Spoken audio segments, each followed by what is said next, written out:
এটি একটি অত্যন্ত গুরুত্বপূর্ণ বার্তা। চিপস, লজেন্স, ফ্রুটিকা ড্রিঙ্ক, রঙিন আইসক্রিমের মতো প্রক্রিয়াজাত খাবারে থাকা কৃত্রিম রং, সংরক্ষক ও রাসায়নিক ফ্লেভার শিশুদের স্বাস্থ্যের জন্য মারাত্মক হুমকি। এই খাবারগুলো হজমের সমস্যা, দাঁতের ক্ষয়, আচরণগত পরিবর্তন, লিভার ও কিডনির ক্ষতি, এমনকি ক্যান্সারের ঝুঁকিও বাড়িয়ে তোলে। স্বল্পমেয়াদী আনন্দ দীর্ঘমেয়াদে শিশুদের জীবনে বিপর্যয় ডেকে আনতে পারে।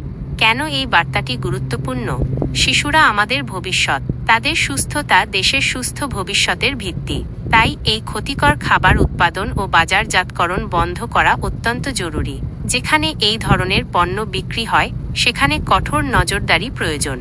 একই সাথে অভিভাবকদের সচেতন হতে হবে এবং শিশুদের এই ধরনের খাবার থেকে দূরে রাখতে হবে।